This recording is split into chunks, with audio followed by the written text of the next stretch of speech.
Bonjour. Alors, je suis arrivée.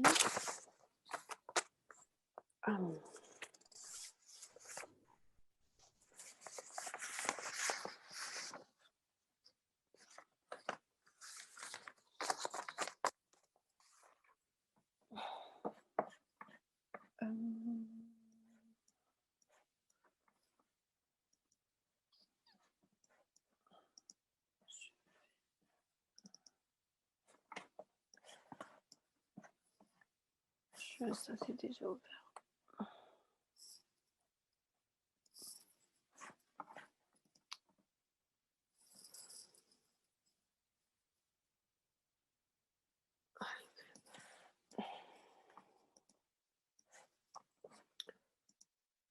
Alors. Hi, Meredith. Everything is on. Hi. You should be ready to go. Great. Is the audience here yet? Or yes? Yes, the audience is here. Okay, then we can start.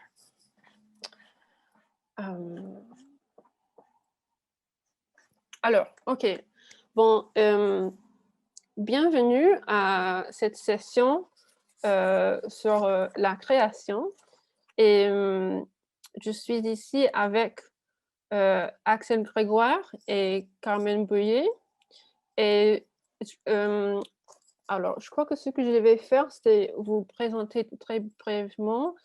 Et après ça, c'est moi qui va prendre la parole et je vais expliquer ça. Et puis après, on va commencer la table ronde avec la conversation.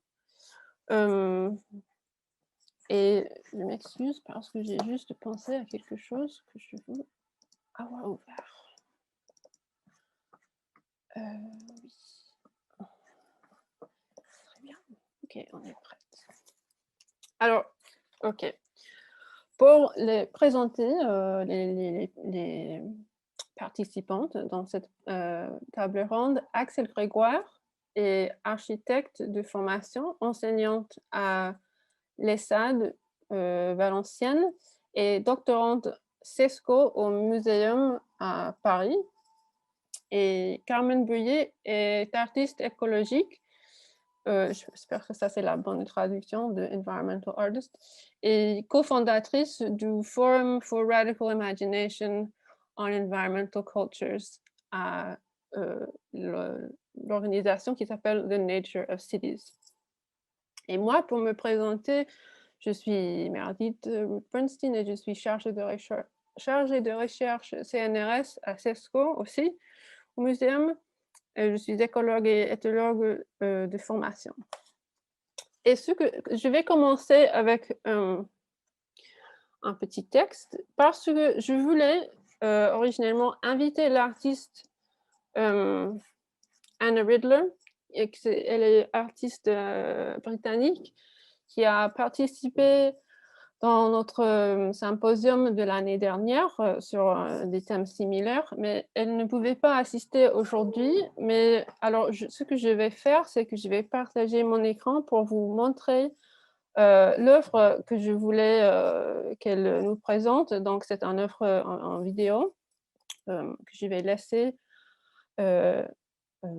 écouler. Et en même temps, parce qu'elle ne peut pas nous parler de son œuvre, je vais lire un texte que j'ai écrit originellement en anglais en réponse à ce même œuvre. Donc, c'est ça un peu pour l'introduction à la session. Et après ça serait un peu 10 minutes comme ça. Et après, on va commencer à la discussion. Alors, je vais partager mon écran.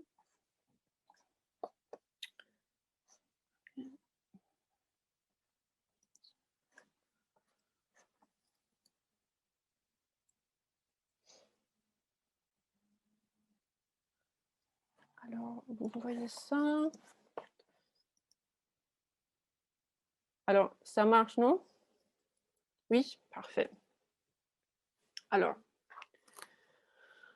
juste avant le premier confinement, en 2020, j'ai pris le train pour Londres où je suis allée voir une exposition à la Photographers Gallery. Pour ce travail intitulé Laws of Ordered Form, Anne Riddler a laborieusement scanné des images de vieilles encyclopédies pour produire une base de données visuelles numériques. La création de ses propres ensembles de données de cette manière est une partie essentielle de sa pratique d'exploration de l'intelligence artificielle. Le style explorateur colonial et la qualité parfois médiocre des photographies originales leur donnent un vernis impénétrable et antipathique. Elles semblent étranges, distantes, piégées dans un acte d'aliénation systématique qui remonte à loin. Riddler décontextualise les images de leur ordre colonial et raciste du monde et les reclasse par leur contenu dans le style et la manière d'un réseau antagoniste génératif en GAN. C'est une espèce d'intelligence artificielle utilisée pour classer et générer des images. Elle met ainsi en évidence le travail et les choix politiques qui entrent inévitablement dans toute manière de classer le monde en forme de connaissance et de compréhension. Certaines des photographies sont disponibles en téléchargement sur le site de la galerie afin que le spectateur ou le public en général puisse également trier les photos à sa manière. Ce projet est devenu mon projet de confinement. Mon approche du tri ne consistait pas à demander comment je voulais trier, mais comment les images voulaient être triées. Mon sentiment était que les gens, les montagnes, le bétail, les pingouins, etc., de l'ensemble de données encyclopédiques ne voulaient pas être seulement réarrangés dans leurs fichiers numériques, ils voulaient être des objets matériels et ils devaient être aussi tridimensionnels que possible. C'est peut-être ma formation en biologie qui m'a donné cette idée. Pour avoir et pour agir sur les désirs, il faut un corps. Je me suis rendu compte qu'il fallait les imprimer, les découper avec les petits rabats, puis les plier en figures verticales. Heureusement, j'avais une imprimante de photos instantanées que j'avais achetée pour le travail sur le terrain. J'ai d'abord découpé un pingouin. Je suis tombée amoureuse du pingouin.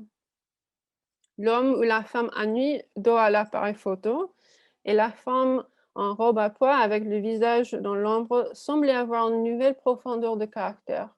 Maintenant, ils pouvaient me dire plus clairement ce qu'ils voulaient, ou peut-être même m'ignorer dans leur nouvelle autonomie 3D. Comme ma capacité à communiquer, à faire preuve d'autonomie ou à créer de nouvelles histoires dans ma propre vie semblait réduite, bien que je me sois trompée sur ce point, en fait, il était rassurant de pouvoir au moins créer de nouvelles histoires sur le passé et l'avenir pour ces personnages découpés. Nos idées sur l'avenir sont ébranlées par la pandémie. La réalité socio-écologique restera-t-elle essentiellement la même, recréée autour des infrastructures encore en place qui attendent notre retour, ou bien de nouveaux modes d'abstention et d'engagement, de renoncement et d'immersion nous pousseront-ils vers d'autres trajectoires? Nous pourrions imaginer le confinement comme une coupure du monde le long des contours de notre maison ou de notre appartement, aliénés du monde extérieur. Cette coupure et ce découpage réifient les familles et les ménages en tant qu'unité de la société et de l'économie, l'individu en tant que lieu de responsabilité avec le seul pouvoir de sauver ou de détruire le monde, l'intérieur en tant qu'espace propre aux humains et l'extérieur en tant qu'espace propre à toutes les autres espèces. En cherchant à comprendre les implications de cette discontinuité, je soutiendrai qu'il y a en fait deux types de coupures qui pourraient se produire en pandémie. L'une concerne le comportement du monde, les points de rupture tels que les catastrophes et les effondrements. L'autre type de coupure, la coupure agentielle, détermine la façon dont nous comprenons le comportement du monde. On pourrait supposer que l'épistémologie du découpage est en conflit avec la métaphysique de la continuité ou mélange. Après tout, le découpage semble défaire les liens. Cependant, une autre façon de comprendre le découpage et de le considérer comme un acte nécessaire et inévitable pour comprendre notre monde. La coupe agentielle de Karen Barad crée, à partir de la continuité, la séparation d'un objet d'un environnement. La coupe agentielle permet la reconnaissance de l'agentivité, sa formation comme un fait social et psychologique. Ce n'est qu'en concevant les choses comme ayant des régularités, des comportements et des désirs distincts et identifiables que nous pouvons agir dans le monde et le connaître. Une coupe agentielle n'empêche pas une autre. Un objet ou un autre corps peut être à un moment donné séparé de moi et à un autre moment intégré en moi. Cette intégration constante et réversible le long des différentes coupes agentielles est également à la base de la métaphysique du mélange. Comme Emmanuel Koch l'a mis en évidence, la continuité matérielle du monde prend la forme d'une série de transformations matérielles, reproduction, métamorphose, décomposition, feu, etc. Chacune de ces transformations est la suggestion d'un point de rupture, d'une ligne de pliage, d'une coupe. Vous pouvez décider d'accepter ou d'ignorer chacune de ces articulations possibles. Ces coupes apparentes ou ces articulations possibles, comme le fait d'être isolé dans nos maisons, peuvent avoir deux relations différentes possibles avec la continuité du monde.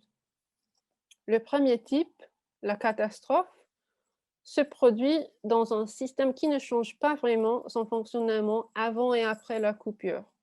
La continuité est donc la condition sous-jacente des catastrophes. Cela a été illustré par le vulgarisateur de la théorie des catastrophes, Christopher Zeman, avec un modèle de jouet composé d'un axe d'épingle, une roue en carton et des élastiques. La roue saute d'une position à autre de manière discontinue, tirée par des élastiques.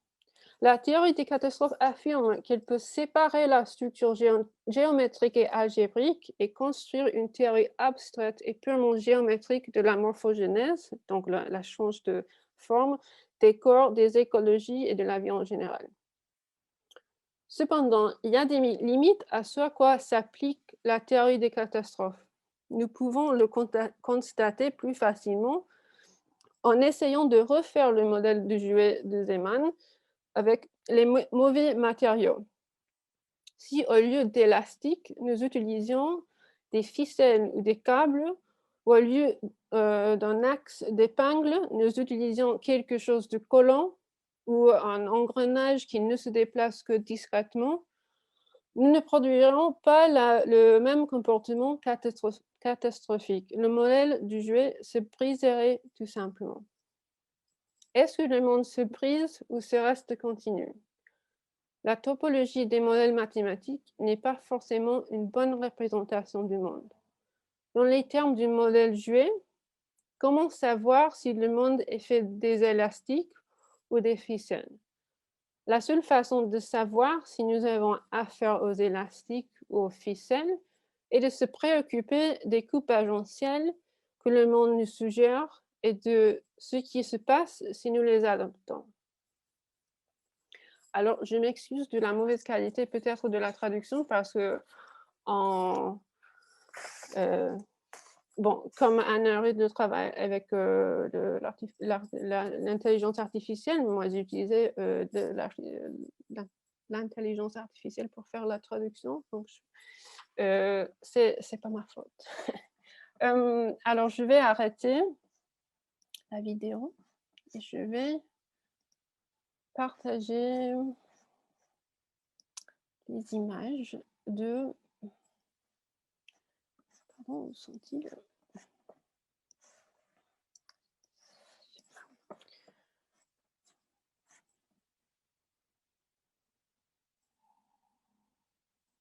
Non, je suis contente parce que je ne partage pas. Je repartage. C'est ça. Très bien. D'accord. Je vais commencer, on va revenir sur sur l'œuvre d'Anna en différents, moments. Hem, mais je voulais, commencer pour, parler un peu des œuvres, des activités d'Axel et de Carmen. Alors, pour commencer, Axel, je crois que tu avais aussi un projet de confinement, qui était le prolongement, d'un autre projet qui aussi, comme ce projet que je viens de montrer, essayait de voir le monde autrement. Est-ce que tu pourrais nous parler de tes cartes de terrain de vie, comme ce qu'on voit ici? D'où ils viennent et qu'est-ce que tu voulais explorer avec? Oui, merci, Meredith. Par contre, là, on les voit pas en plein écran, mais c'est pas grave. Ah, Ce projet, en fait, de terrain de vie confiné, enfin, du dessin des terrains de vie confinés, il faut quand même l'introduire, enfin, un peu, par strate. Donc en fait, ces outils de cartographie, ils viennent d'un projet Terraforma qui a donné lieu à un manuel qui a été coécrit avec Alexandra Arène, qui est architecte aussi, et avec Frédéric Atretti, qui est historienne des sciences. Et en fait, ce projet Terraforma avait pour but d'inventer de nouvelles lentilles optiques, en tout cas de nouveaux outils de représentation, pour montrer, enfin pour déjouer un peu des biais liés au projet d'aménagement, mais aussi qui prenait vraiment le parti de faire, enfin de dire que c'est par la question de la représentation qu'on va pouvoir voir, comprendre et analyser des phénomènes d'érosion des sols, des phénomènes de surfréquentation, des phénomènes d'accélération des espaces-temps urbains, voilà, tout type de phénomènes. Et celui qu'on a traversé et qu'on traverse encore, c'est-à-dire la pandémie finalement. Et c'est intéressant, enfin, cette présentation, elle arrive au fil d'une journée où ce matin, Leslie Green a en fait parlé de ce projet, du projet Terraforma pour depuis un autre endroit, en fait, je dirais, autour de la question justement de la visualisation des sols. Et là, c'est autre chose, c'est la question des terrains de vie. Donc en fait, ce qui était intéressant, c'est de partir de ce deuxième modèle, de ce deuxième chapitre qui est le terrain de vie, à partir du point de vie. Donc là, on rejoue aussi le lien avec Emmanuel Kochia qu'on vient d'entendre.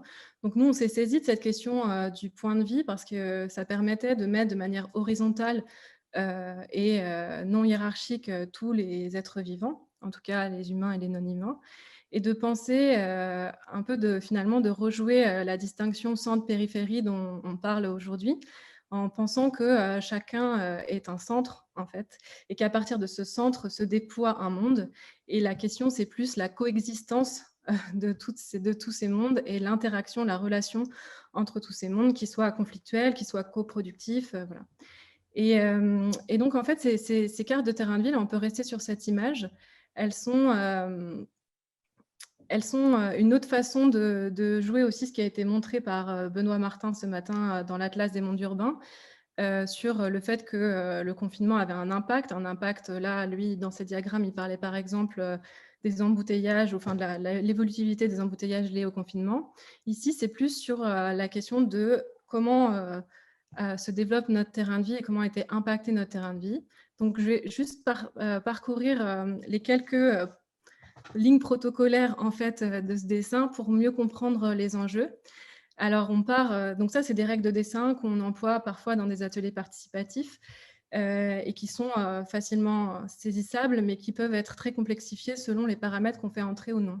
Donc, à partir de notre point de vie, donc notre point de vie, c'est notre corps, on peut peut-être rester sur l'image d'avant, on déploie une base, donc ça, c'est l'habitat, l'habitacle, et après un terrain d'habitude qui est les parcours, l'accès à la ressource, les liens d'attachement, et ensuite le terrain élargi.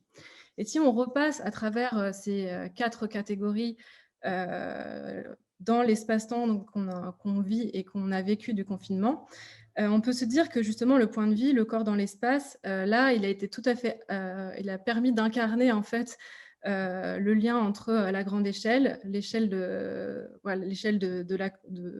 la contagion aussi, et le fait d'enfermer les corps, de comment on adhérait au sol, comment aussi on avait dû être bloqué, en fait, fixé dans un sol, à ce moment T, en fait. Et c'est intéressant de voir que là, on a compris aussi que nos corps, ils étaient aussi vecteurs. Donc, ce point de vie, voilà, il a une morphologie et une adhérence au sol différent.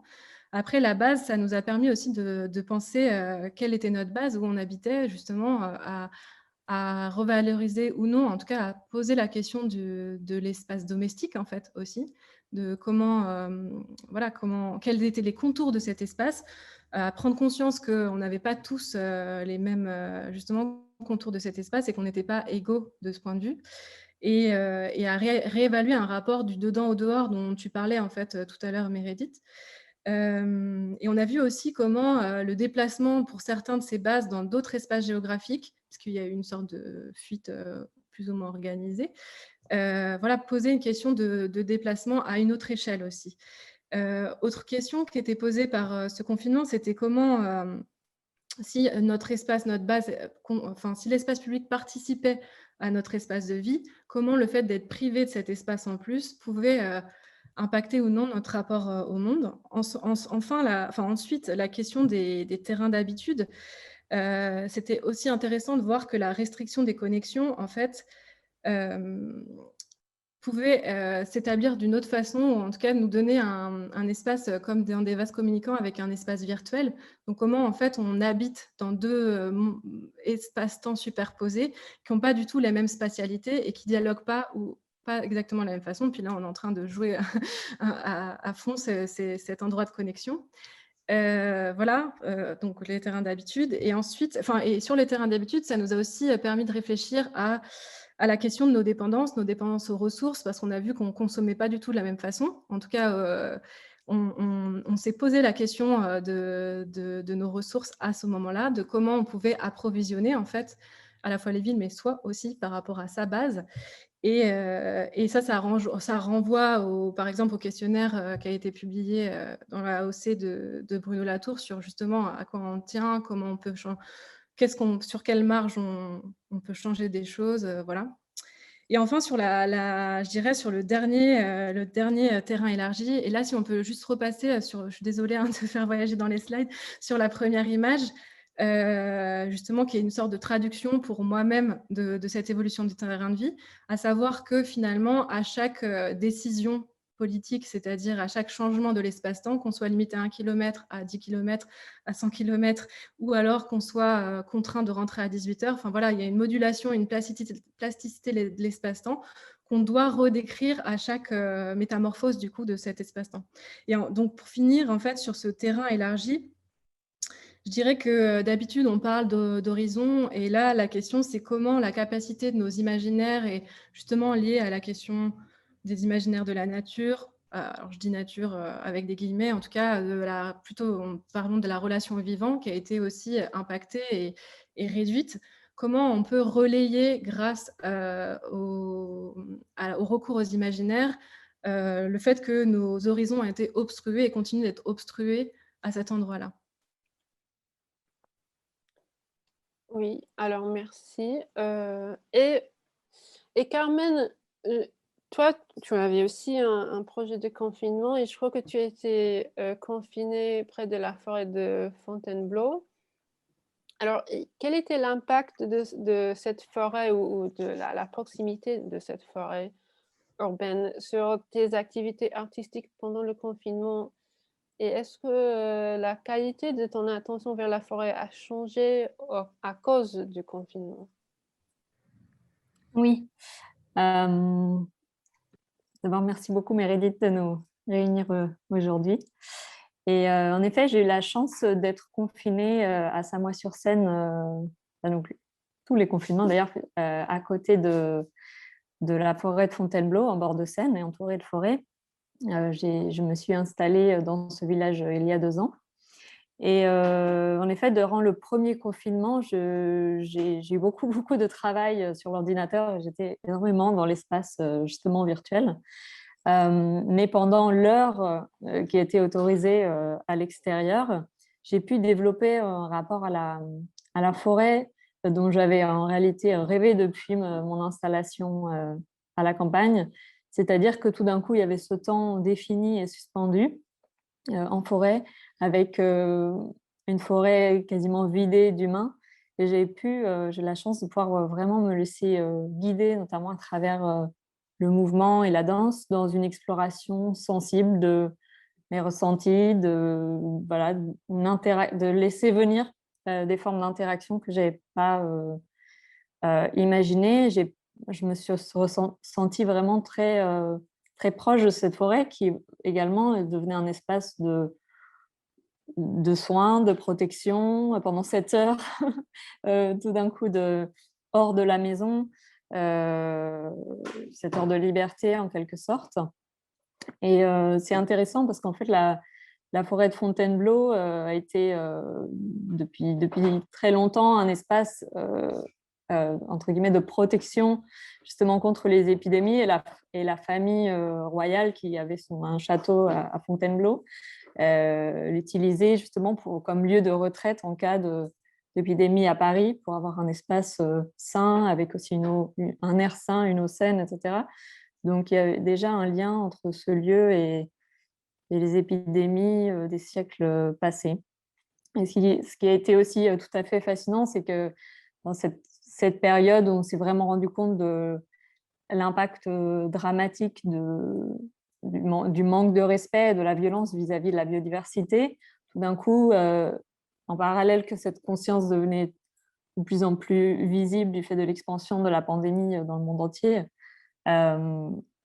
les animaux, en tout cas des bords de Seine, ont commencé à prendre leur place, et on a pu vraiment voir à l'extérieur des maisons justement ce monde, notamment animal, mais aussi végétal, puisque c'était le début du printemps, s'épanouir. Et pendant les futurs confinements, c'est les images que tu peux que tu es en train de montrer plutôt à l'automne. J'ai pu voilà, déployer ce ressenti sensible en faisant voilà, ces dessins automnales à partir de feuilles de ces arbres que j'ai pu apprendre à mieux connaître dans cette période.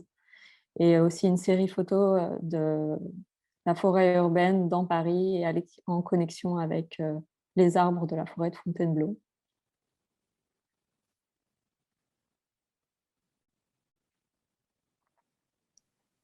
Oui, merci. Alors, pardon.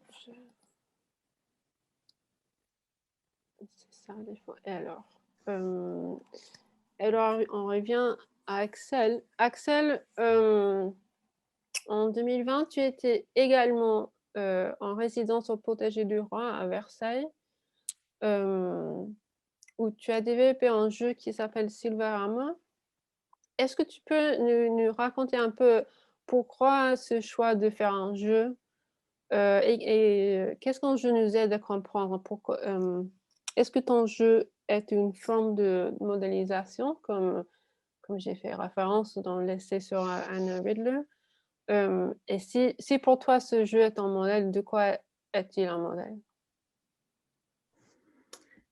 Oui, alors il y a justement un lien avec ce que Carmen vient de dire sur la forêt de Fontainebleau, parce que la construction de ce jeu s'est fait dans le cadre, comme tu disais, de cette résidence au Potager du Roi. Et le thème au départ de ce travail, c'était la ville-forêt et la réécriture de ce mythe à l'ère de l'Anthropocène. Et ce jeu est né en fait d'une enquête sur les forêts urbaines à travers des entretiens avec différents, je ne sais pas si on peut dire acteurs, mais en tout cas oui, usagers de cette forêt, usagers ou même on dirait plutôt vivantes dans cette forêt, mais des acteurs humains, que ce soit des chasseurs, des forestiers, des écologues. Voilà. Et un des terrains était la forêt de Fontainebleau. Donc c'est intéressant de voir aussi comment les terrains en fait se superposent aussi spatialement. Et mon choix en fait de travailler sur le jeu, il est presque assez manifeste de la façon dont je vois maintenant ma pratique en tant qu'architecte, dans le sens que oui, le jeu, c'est un moyen de penser un peu à un hors-monde un endroit où collectivement, ou en tout cas à travers certaines règles du jeu, justement, on peut penser des récits alternatifs, co-construire des récits communs et des micro-récits qui après doivent trouver à coexister en fait. Et cette idée de penser le jeu comme un espace de modélisation, ça vient peut-être du fait qu'en tant qu'architecte, on est quand même formé à concevoir une certaine forme de complexité avec des acteurs, avec des terrains, et à penser les interrelations entre toutes ces dynamiques. Et voilà, et le jeu est une sorte de modélisation, en fait, de ça. Alors, pour peut-être rentrer dans cet exemple, ça permettrait de mieux expliquer justement comment il est utilisé. Donc, c'était un jeu vraiment pensé comme un jeu de plateau. Et donc le Silverama, le but, c'était de créer une collectivité, une communauté plutôt, interespèces, multi-espèces, et de la faire exister spatialement pendant le temps. Par contre, là, il s'agissait de le temps d'une vie humaine, je disais 100 ans, c'est un peu optimiste, mais disons, voilà, on va penser sur 100 ans. Et en fait, cette communauté avait pour but il se passait plein de choses, et l'idée, c'était de construire un legs à donner au prochain groupe. Donc, il y avait beaucoup l'idée de la transmission, qu'est-ce qu'on laisse, en fait. Et en fait, j'utilisais aussi le concept de point de vie, encore une fois, démêlé, pour penser à tous les habitants, les habitants de ce territoire, donc les points de vie humains, non humains, qui devaient, en étant mobilisés dans le jeu par le récit aussi. Donc c'était très important d'entendre ce que les gens avaient à dire, les participants, les joueurs.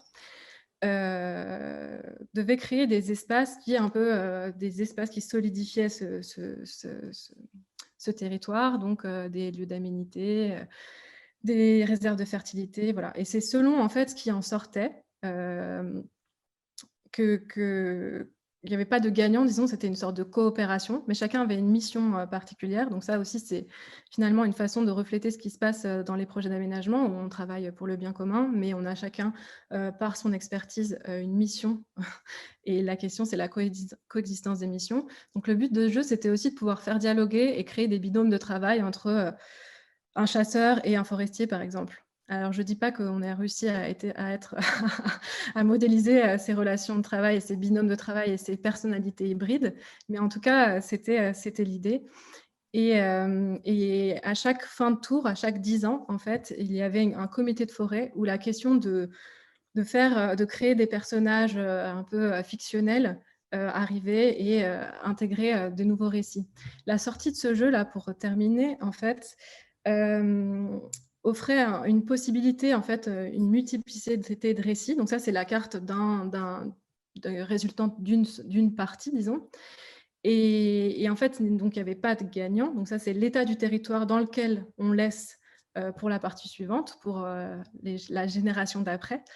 Et permettait en fait de s'ouvrir à ce rapport ville-forêt. Est-ce qu'on était plus dans une enforestation, une déforestation, une reforestation? Voilà, c'était un peu ces ouvertures de récits, comme si on se situait dans une boussole des possibles, en fait, dans une sorte d'atlas des récits territoriaux, avec une sorte de grille de lecture qui était évaluée par rapport à ce qui s'était passé. Et pour terminer sur la force du jeu, en fait, pour moi, c'est un moyen c'est une des potentialités de la carte quand elle devient objet, quand elle est manipulable, pour aussi penser des espaces de réécriture collective. Donc voilà l'idée, et j'espère qu'on pourra continuer au sein de SOC, donc le collectif auquel j'appartiens aussi, de travailler à partir de ces outils-là, parce qu'ils sont très très intéressants à la fois dans leur capacité à intégrer de la théorie, de la fiction, et aussi à faire dialoguer des gens qui ne parlent pas forcément ensemble. Merci. J'ai une petite question de recteur sur ça. Est-ce que c'est un jeu qui est aussi une modèle, mais est-ce que c'est un jeu ludique? Oui, bien sûr. Enfin, en tout cas, je sais pas, j'ai un peu du mal à dire qu'on classe les jeux entre sérieux et ludique, en fait. Quand il s'agit de créer oui, bien sûr, il y a des jeux ont l'amusement comme seul but. Mais quand il s'agit de créer des imaginaires, les imaginaires peuvent être très performatifs et spéculatifs. Donc là, il y a toujours un enjeu. Et la question du jeu en lui-même, la ludicité, se passait dans les choix, dans la façon dont les choses étaient racontées, dans les inputs qui arrivaient parce qu'à chaque fois, on tirait une carte et donc il y avait un événement. Donc c'était sur la réaction aux événements et sur les possibilités en fait, de réaction à ces événements et sur les marges d'invention. Donc oui, pour moi, ça fait partie du travail, en fait, cette dimension ludique. Et je pense qu'en fait, c'est mon expérience au sein d'une agence de paysage et d'urbanisme sur les questions des places publiques, où, par exemple, on travaillait aussi sur les usages, sur la place des enfants, sur la place de chacun, en fait, et d'apporter une part de participation et d'appropriation possible aux espaces. Donc là, c'est la même chose. Oui, super. Alors, oui, pour continuer, c'est un type de coïncidence. Je crois que j'ai découvert que vous deux, vous avez participé dans l'exposition de Critical Zones à Karlsruhe, et où vous avez contribué à faire différentes cartes. Et c'est intéressant que maintenant la cartographie semble attirer beaucoup d'attention. Il y a aussi d'autres sessions sur la cartographie ici aujourd'hui. D'un point de vue critique, mais aussi pour habiliter ou empower, je ne sais pas comment on dit bien en français, les communautés. Et on peut penser que la cartographie est pouvoir. Et alors, je voulais demander, dans les cartes que vous avez fait pour cette exposition, quelles possibilités ou quel pouvoir est-ce que vous voulez créer avec vos cartes? Et là, je crois qu'on a commencé avec la carte de Carmen. Oui, tout à fait.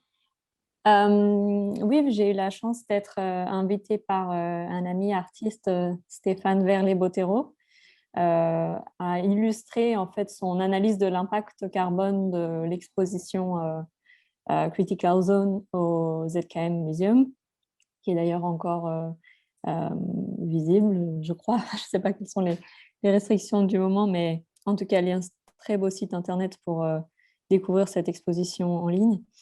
Et au niveau du pouvoir de cette représentation, de cette carte, c'était vraiment de rendre visible des réalités invisibles, à savoir l'impact carbone d'un tel événement, et d'y accrocher des imaginaires, des symboles. Donc, j'ai pris comme point de départ les mouvements du vent qui se forment au-dessus de la région de Karlsruhe et qui sont dictés aussi par la situation géographique du lieu, et également avec comme inspiration des formes racinaires, d'arbres, peut-être aussi des formes de dessins préhistoriques avec des imaginaires comme ça un peu organiques, et un peu, je dirais, universels dans leur organicité. Et ce que je trouve vraiment intéressant, c'est d'utiliser dans ces cartographies, et comme évidemment le fait Axel et la tradition de la carte, c'est qu'il y a à la fois des méta-narrations, des méta-histoires que nous partageons tous, à savoir les lieux dans lesquels nous vivons, la topographie, l'eau, comment est-ce que l'eau s'écoule dans notre paysage, comment est-ce que l'air circule, etc. Et ce sont des histoires que nous partageons tous, et de laisser de la place pour que chacun de nos imaginaires en parle. Je pense que c'est très important pour créer du lien et de l'ancrage. Et par rapport à ça, les artistes ont un rôle à jouer pour mettre en lumière ces terrains partagés, des formes de la nature locale en réalité, et de créer des espaces d'interprétation pour les gens qui expérimentent ces travaux, ces œuvres. Je ne sais pas, Axel, ce que tu en penses.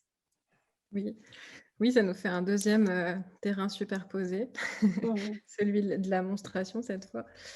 Oui, la carte que vous voyez là, c'est aussi une carte qui est dans l'exposition du ZKM, dans l'installation qui a été conçue par Alexandra Arène et Sohail Ajmer Baba, qui avait comme objectif de transposer la représentation, la modélisation du bassin versant de la zone l'observatoire de zone critique de Strandbach, donc dans l'atrium. Et en fait, ça, c'est autre chose. Mais et en fait, cette carte, c'était le point de vue d'un arbre, en fait. Mais je vais peut-être en parler un peu plus tard. Du coup, je veux bien la slide suivante. En fait, ce qui nous intéresse dans les cartographies, notamment avec Alexandra, il y a plein de choses. La question des récits, la question des méta-récits, de l'imbrication des différents récits. Mais il y a 2 références qui sont très importantes pour nous, celle des figures accordées. Donc là, dont on voit un extrait qui était tiré de l'expo quand les artistes dessinaient les cartes, qui étaient aux Archives nationales il y a 1 ou 2 ans. Et en fait, ces figures accordées, ce qui est très intéressant, c'est qu'elles montrent la coexistence de différents récits territoriaux, de différentes visions de territoire sur une même carte. Et elles avaient presque valeur de preuve juridique. Donc, c'est aussi ça qui est intéressant, c'est qu'à la différence des cartes que j'ai pu connaître dans les projets d'aménagement qui avaient un peu l'ambition de d'écrire un récit territorial ou d'imposer un récit territorial, là, on retrouve un peu la possibilité d'une coexistence des discours dans une même carte. Et dans la carte suivante, c'est la carte très connue, enfin l'image même, je dirais, très connue de Kircher. Ce qui est intéressant dans les cartes, c'est aussi que finalement, elles sont toutes une écriture d'un récit terrestre, d'une relation au monde, et donc elles ont toutes une portée cosmologique. Et ça, c'est très intéressant, parce que même si Kircher, voilà, il se basait sur des théories scientifiques de son époque et aussi les croyances de son époque pour développer ces visualisations, elles sont tellement chargées en fait en imaginaire, et elles ouvrent un peu, ouais, c'est un peu l'idée des plurivers aussi, elles ouvrent des potentialités qui permettent aujourd'hui aussi enfin, c'est pour ça qu'elles traversent le temps aussi, ces images. Et donc, pour revenir à la carte qu'on a fait pour le ZKM, donc ça, je veux bien l'image d'après. C'était une carte qui était tirée encore une fois, des outils Terraforma, qui avaient vraiment l'idée de révéler un invisible, en fait. Donc là, on voit à gauche le modèle, l'outil cartographique et la carte que ça peut générer. Si on met la suivante, c'est cette vision qu'a déjà en fait montré Leslie Green, donc c'est c'est drôle de la revoir un peu en négatif cette fois, qui propose une anamorphose où l'atmosphère est au centre et le sol est autour. Et en fait, cette anamorphose, elle a des impacts en fait de compréhension des relations. Notamment, on comprend que si on rejette quelque chose dans l'atmosphère, au centre, voilà, ça nous revient comme voilà, ça met en scène l'effet boomerang. Donc voilà un peu la façon dont on conçoit les cartes dans ce projet Terraforma, qui sont comme des lentilles optiques pour révéler des choses et qui ont plein de potentiel, et notamment le potentiel de faire discuter des disciplines qui n'ont pas l'habitude de discuter, comme voilà, un spécialiste de la géochimie et un architecte, par exemple, ou un écologue. Et voilà, c'est vraiment transdisciplinaire. Et pour revenir à la carte du ZKM, donc, qui était la carte d'un point de vue d'un arbre, si on voit l'image d'après, bon, ça, c'était, je continue sur la question de la révélation des invisibles. Donc, par exemple, dans cette carte sol, ce que ça montre, c'est que voilà, le sol, en fait, nous, on a l'habitude de le voir depuis le dessus et depuis le cadastre, par exemple, alors que c'est un sol qui se pense aussi en termes vertical. Et là, on voit émerger d'autres entités, donc d'autres agents, et qui nous permettent de penser des coupes différentes, des coupes d'agentivité dont parlait Meredith, un peu différentes. Et ça, c'est vraiment intéressant de ce terme-là, de coupe d'agentivité. Donc, entre et sur la difficile discussion entre les organismes habitants et les objets émergés. Donc voilà, notamment dans des espaces comme en ville. Donc ouais, là, je vais juste terminer sur la carte du ZKM, qui était à partir de notre deuxième chapitre, Point de vie, et qu'on a utilisé pour dessiner le point de vie de 2 arbres, et 2 arbres qui étaient situés, puisqu'ils étaient situés dans la zone critique. Donc, ce qui est important de dire, c'est qu'on conçoit les cartes aussi comme une enquête, en fait, une exploration, là en lien avec les scientifiques de la zone critique. Donc, ce n'est pas des cartes interprétatives qui pourraient être liées à l'arpentage du terrain, mais c'est vraiment des cartes qui intègrent différents types de données, notamment des données scientifiques qui, là, ont été récoltées dans le cadre de l'Observatoire de la zone critique. Et si je peux continuer, ce qu'on trouve intéressant, et ça relie à cette question de coupe agentielle, mais nous on appelait ça transect en fait, c'est le fait que à partir du corps, puisqu'il n'y a pas d'espace sans corps et de corps sans espace, donc il y a une continuité entre le corps et le territoire, et des phénomènes qui se passeraient à l'échelle du territoire ont des effets sur les corps et inversement. Donc c'est ça que montrent en fait ces cartes, et à partir du corps d'un arbre, donc le fait qu'il soit traversé par exemple par des pluies acides, le fait qu'il soit parasité par des scolites, voilà, ça ouvre plein de circuits en fait, et de circuits qu'on tente de raconter à travers la carte, à travers ces faisceaux par exemple que vous voyez là, et qui montrent un peu l'imbrication de tous ces seuils entre la peau, entre le seuil de l'habitat jusqu'aux différents seuils de, je ne sais pas, le bassin versant, la biorégion, voilà. Comment ces phénomènes en fait traversent les corps et les espaces, et comment finalement l'observatoire à un endroit permet d'observer ce qui traverse et permet d'interpréter l'entièreté de la boucle en fait du cycle. Donc voilà un peu l'explication sur une de ces cartes. Et ensuite, je crois qu'on voit un zoom sur le récit des scolites. Donc tout à l'heure, on voyait l'expo sur le cambio, et là, c'est aussi sur le cambium, puisque le parasite vient dans le cambium pour se nourrir, et ça a tout un effet à différentes échelles pour l'épicéa.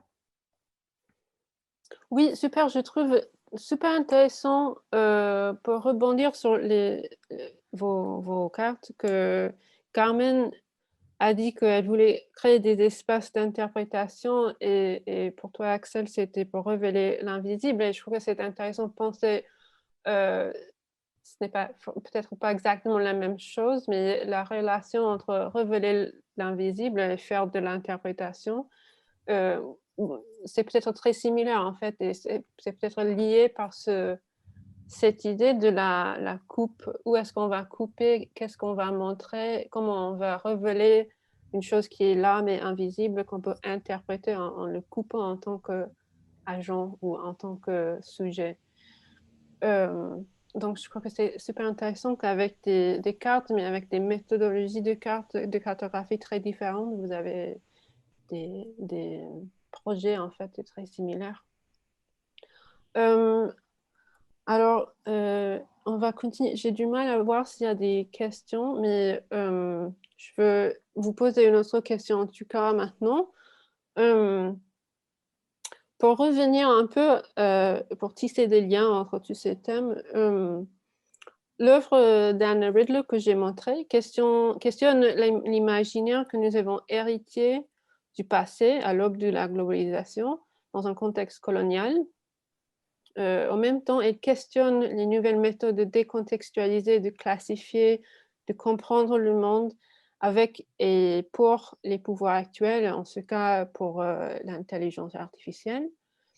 Et donc, ma question, c'est est-ce qu'un rôle de l'art est de nous donner des idées différentes, un peu comme ce que je viens de dire, est-ce que le rôle de l'art, c'est d'interpréter différemment pour rendre visible d'autres choses? Est-ce que le rôle, c'est de nous donner des idées différentes et des options nouvelles de comment comprendre le monde? Et quel est le rôle de l'art dans des discussions sur la diversité de représentations culturelles de la nature en particulier, ou bien de l'épistémologie des sciences de la nature comme l'écologie? Je ne sais pas, Carmen, si tu veux commencer.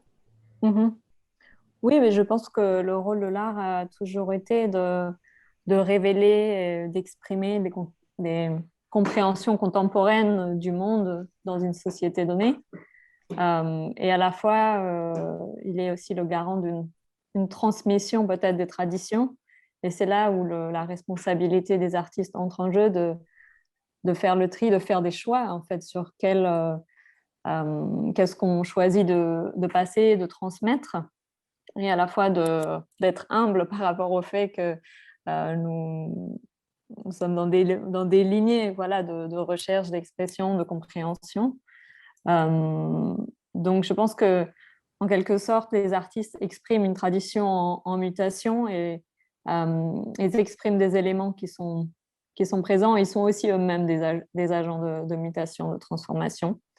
Et pour moi, je pense que c'est crucial qu'aujourd'hui les artistes prennent pleinement leurs responsabilités par rapport à cela, puisqu'il y a un grand pouvoir qui sont entre les mains des personnes qui transmettent, qui manipulent, qui magnifient aussi les histoires et qui rendent visibles des terrains comme par exemple à travers ces cartes, mais à travers bien sûr toutes les formes artistiques qui manipulent à la fois les symboles, les histoires. Donc je pense que par rapport à ça, il est nécessaire que les artistes à la fois s'ancrent dans des traditions et la remettent profondément en question. Et bien sûr, ce sont des agents de compréhension du monde différentes.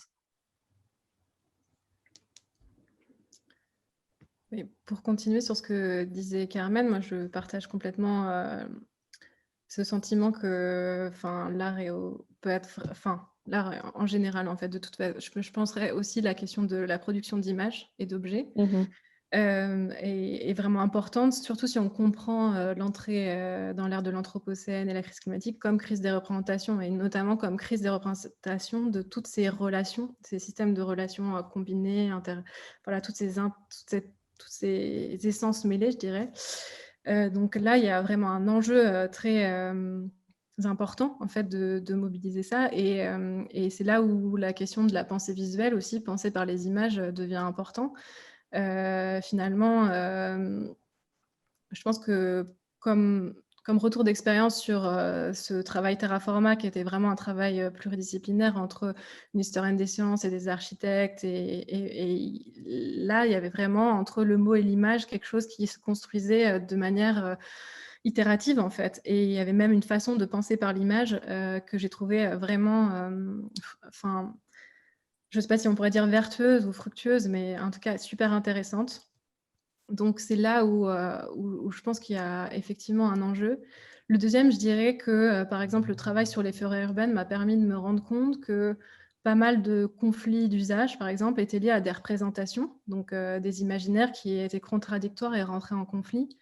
Et du coup, le travail sur même à la fois sur la production de nouvelles images pour ouvrir de nouveaux possibles, mais aussi sur l'analyse des images produites et leurs effets, et sur la façon dont elles sont appropriées, par qui, comment elles sont mobilisées, est très, très intéressante. Et c'est notamment le travail que je commence là au CESCO, sous la direction d'Anne-Caroline Prévost, sur les images, les imaginaires de la forêt, comment ils sont mobilisés, par exemple, dans les chantiers de plantation, des plantations urbaines, où on dit qu'on va faire plein de forêts urbaines à Paris. Qu'est-ce que ça veut dire en fait? Est-ce qu'on fait des boisements en fait, du point de vue écologique, plutôt que des forêts? Mais si on y met l'imaginaire de la forêt, qu'est-ce que ça veut dire en termes de soins, en termes de relations, en termes aussi d'attente et d'environnement? Donc je pense effectivement qu'il y a un enjeu sur l'importance et le sérieux qu'on donne au pouvoir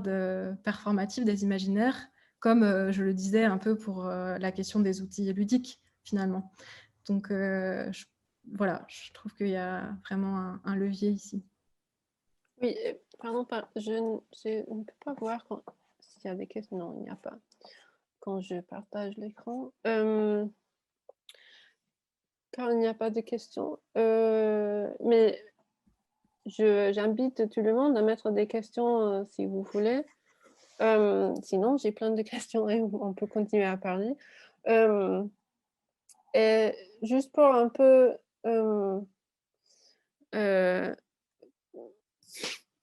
rebondir aussi sur ces idées. Je crois que vous avez les deux aussi des réflexions sur le rôle de l'art et la décolonisation de la pensée ou de notre manière d'interagir avec la nature. En particulier, Carmen, tu travailles avec un réseau d'artistes qui sont un réseau global, non? Des artistes qui sont parmi en beaucoup de pays, beaucoup de continents. Est-ce que tu as vu un rôle important de l'art dans la décolonisation de nos relations avec la nature? Oui, tout à fait. Je pense que je vois qu'il y a un grand mouvement d'artistes qui sont d'ailleurs l'idée par les artistes autochtones eux-mêmes, qui sont vraiment à mon sens, les guides à suivre dans ce mouvement par rapport à leur philosophie et leur pratique. Quand on sait que 5% de la population mondiale sont des peuples autochtones et qui protègent 80% de la biodiversité sur cette planète, on comprend que ce sont les experts absolus de cette écologie, de ce rapport au vivant qui est tellement recherché aujourd'hui de façon positive. Et en effet, il y a de plus en plus d'artistes de tous les, comment dire, de tous les pays, de partout, qui essayent de renverser en fait ce paradigme de la domination, le paradigme où on se croit au-dessus, pour essayer de diffuser une culture où on est plutôt dans la collaboration à l'intérieur en fait du système Terre avec les autres vivants plutôt qu'au-dessus en dominant. Et c'est ça en fait le paradigme de la colonisation, c'est ces structures complètement biaisées de pouvoir sûr. Et il y a en fait une sorte de décolonisation intérieure qui se fait petit à petit, enfin, je peux le voir à l'échelle même en France, en tout cas autour de moi, pour moi-même, à l'intérieur même de ma psyché, de décoloniser un rapport au monde, à l'autre, à ce qui est peut-être différent de soi. Et les pratiques, évidemment, par l'art, par des pratiques qui sont peut-être aussi moins mentales, mais plus dans le ressenti, par le mouvement, par la danse, par les arts vivants. Je pense qu'il y a beaucoup, beaucoup de choses qui se font pour délier ces structures qui nous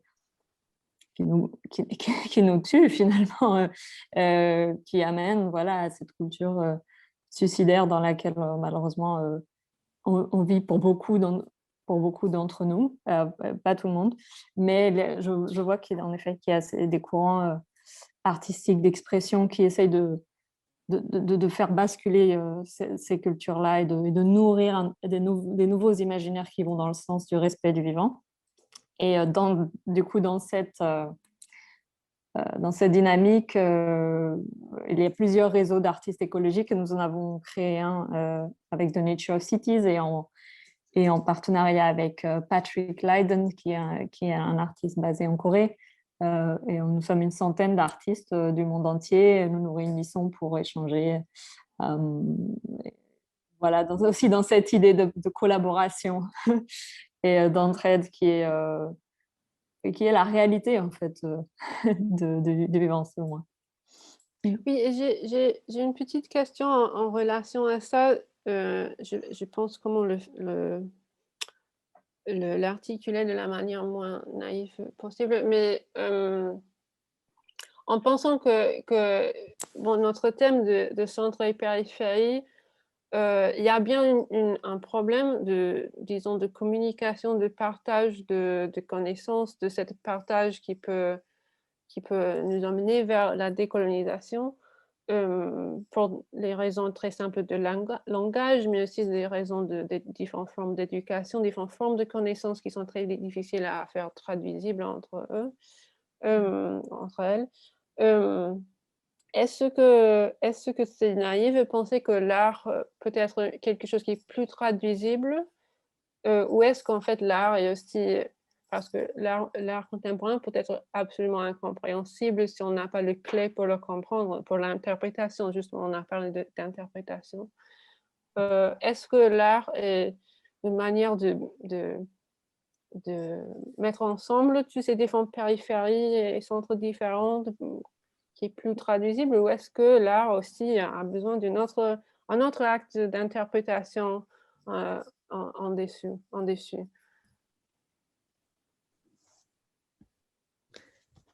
Peut-être que je vais tenter une réponse. D'accord, oui. En fait, je sais pas si... Enfin, effectivement, je pense qu'il y a une question sur les nouvelles grammaires et les nouveaux langages en fait, que ça peut ouvrir. Et du coup, l'enjeu serait de penser que l'art peut permettre en fait, d'avoir un effet commutateur, c'est-à-dire de passage entre deux systèmes de mondiation différents. Donc, deux systèmes de pensée différents. Et c'est là où l'effet, je ne sais pas si c'est un effet interprétatif, si c'est un effet de traduction, mais en tout cas, c'est un effet de déplacement en fait, du regard qui permet de voyager entre les pluriverses. Donc ça, c'est Viveros de Castro, par exemple, ou Escobar. Mais moi, je la trouve très intéressante, cette idée, sans être un spécialiste justement des imaginaires non occidentaux, mais qui sont hyper intéressants dans la façon dont ça peut nous faire voyager dans d'autres systèmes de mondiation, donc qui nous amène à avoir un regard critique sur notre propre système, mais aussi sur peut-être des emprunts de quelques éléments sans penser qu'on puisse un peu s'immerger dans une culture dans laquelle on n'a pas été construit, enfin, on ne s'est pas construit avec, donc c'est compliqué, mais en tout cas qui sont comme des fenêtres. Et j'ai trouvé intéressant, par exemple, le travail de Pierre Deléage sur l'autre mental, qui comparait des travaux d'anthropologues avec des travaux de science-fiction sur la façon dont, en fait, il y avait des constructions mentales pour passer d'un espace à l'autre, d'un système à l'autre. Et je pense que justement, ce travail intéressant dont on parle, qui est souvent compris comme un travail de sensibilisation des enjeux écologiques par les artistes, c'est assez réducteur comme façon de le penser, et que c'est plutôt un endroit où on peut penser un voyage entre les espaces mentaux et les systèmes de mondiation. Et c'est là où je trouve qu'il y a un enjeu très très fort, très intéressant, et qui dépasse le fait de toujours parler d'imaginaire ou d'ouvrir les possibles de manière un peu générale, mais là comme une vraie méthode en fait, comme une possibilité un peu aussi de faire se rencontrer presque une convergence des luttes si on est dans un, dans un modèle un peu plus activiste, je dirais. Il y a cette idée-là, et je pense que sur cette question de grammaire et de langage, c'est ça qui est intéressant en fait. Super, pour terminer, je vais repartager l'écran. On va terminer sur des questions un peu plus théoriques. Oups, pardon. Et plus concret, c'est les forêts urbaines. Parce que vous deux, vous avez aussi travaillé avec des forêts urbaines, comme on a déjà dit d'ailleurs. Alors, ma question c'est, c'est quoi une forêt urbaine, d'abord? Et aussi très important, pourquoi utiliser des méthodes artistiques pour comprendre une forêt urbaine? Peut-être un peu, ça c'est l'image de Carmen, non? On va commencer avec toi. Oui, ici c'est une photo de la forêt de Fontainebleau. Donc, tel que je le comprends, une forêt urbaine, c'est l'ensemble des arbres qui vivent en ville. Et en fait, même s'ils ne sont pas rapprochés forcément comme dans une forêt de la ville, et en fait, ils sont une entité commune qui communique d'une façon ou d'une autre. Donc, moi, c'est ce que je comprends de la forêt urbaine. Et en réalité, c'est vrai qu'en ville, les interactions avec le monde non humain sont assez, en réalité, j'allais dire réduites, même si, évidemment, ça dépend à quelle échelle, mais l'arbre est vraiment, à mon sens, le roi, en fait, l'entité non humaine avec laquelle on peut avoir un lien très particulier en ville. Et c'est pourquoi je pense que beaucoup On le voit aujourd'hui, beaucoup d'artistes s'intéressent, pas que des artistes bien sûr, au lien à l'arbre, puisque c'est une relation que l'on peut chacun et chacune entretenir dans un quotidien si on vit en ville. Et Axel, je sais que tu étudies de près ces imaginaires. Oui. Si tu peux en parler. Oui, j'en ai déjà un peu parlé par rapport au jeu, puisqu'il était lié à cette enquête, mais oui, moi j'avais un peu suivi, c'était plus dans les Yvelines, cette enquête, mais j'avais suivi ces acteurs dont je vous ai parlé. Et moi, ce que j'ai trouvé, pourquoi je me suis intéressée aux forêts urbaines, alors qu'au départ, je formule ça juste la ville-forêt, la forêt, c'est que je me suis rendu compte que c'était un lieu où il y avait en fait, vu que c'était un lieu souvent dans lequel les urbains allaient, où il y a quand même une déconnexion assez forte avec la relation au vivant. Il y avait une projection hyper naturaliste, en fait, sur ces lieux-là, alors que quand on discute avec la garde forestier de la forêt de Meudon, par exemple, on se rend compte que le sol forestier dont on a peur, dont on parle des tassements, ou enfin on imagine toute une vie sur ce sol forestier, est parcouru de tuyaux. Il y a des baux avec EDF pour faire passer des baux amphithéotiques pour faire passer des choses, et qu'on a une sorte d'ornière sur la réalité de ces lieux physiques. Et ce que je trouvais intéressant, c'était cette tension en fait entre des imaginaires hyper naturalistes et une réalité qui était en tout cas qui est de l'ordre de la construction du paysage auquel participe l'homme et dans lequel il est très très impactant. Donc c'était ça qui était intéressant. Et de manière plus générale, en fait, il y a cette idée de pensée sylvestre en fait qui est très riche, et comment en fait on approche ce merveilleux milieu en fait qui est la forêt, dans le sens où il nous dépasse, il nous fait dialoguer avec des échelles qui sont complètement incommensurables avec l'échelle humaine, en termes de temps, en termes d'espace. Et c'est ça qui est intéressant, c'est comment en fait on va trouver les moyens et les lentilles optiques pour regarder ça, qui va nous faire, comme je disais tout à l'heure, les images qui nous permettent de penser.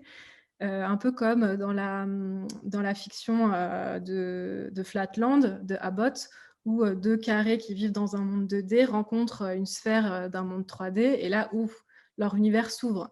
Et pour nous, c'est un peu le même effet, en fait, je dirais, la forêt, c'est-à-dire que finalement, c'est l'endroit où on rencontre d'autres dimensions qu'on a du mal à absorber, à comprendre, encore moins à représenter. Et c'est un chantier formidable d'invention pour pouvoir ouvrir d'autres dimensions. On parlait de système de mondiation tout à l'heure parce qu'on parlait de culture, mais là, c'est autre chose. On se déplace dans je ne sais même pas si on peut dire un autre mental, mais dans une autre dimension, dans quelque chose qu'on a du mal à concevoir. Et à travers une série d'objets, dont je commence juste le chantier, en fait, c'est l'idée de pouvoir manipuler un peu ces approches. Et bien sûr, ça s'inscrit dans des travaux qui sont très connus et qui existent depuis, des chantiers qui existent depuis longtemps, notamment chez les paysagistes. Francis Allais, Gilles Clément, Francis Allais, c'est pas un paysagiste, mais en tout cas qui ont déjà pensé l'arbre et qui peut nous aider à rentrer un peu dans ces dimensions très difficiles, très complexes à concevoir. Oui, merci, c'est intéressant. J'étais en train de réfléchir justement sur ce qui vient de nous dire Emmanuel Coach, sur l'idée que les espèces sont des êtres ou des choses techniques. Et donc, une forêt, c'est une collection de choses techniques qui chacun est en train de faire ou de refaire ou de faire avec toutes les autres choses. Donc, c'est vraiment il y a une complexité multidimensionnelle qui est absolument incroyable et évidemment difficile à concevoir. Et je reviens toujours à cette idée d'interprétation que vous avez utilisée, et je crois que c'est hyper intéressant de penser dans objet technique multiple qui est une forêt, comment on peut le comprendre avec des jeux, des jeux avec des cartes, etc. Donc, comme je ne vois pas de questions de part de l'audience, je crois qu'on va arrêter là. Merci bien pour vos interventions et pour partager vos travail avec nous. C'est super intéressant. Et j'espère qu'on se reverra en personne un jour. Merci beaucoup. Merci. Merci beaucoup, Meredith. Et aussi Heather et Nadia et Raoul pour la traduction. Merci beaucoup. Oui, et on va avoir une petite pause maintenant de 15 minutes. Et on reprend avec, dans la salle principale avec Jack Liu qui est écologue. Merci. Merci.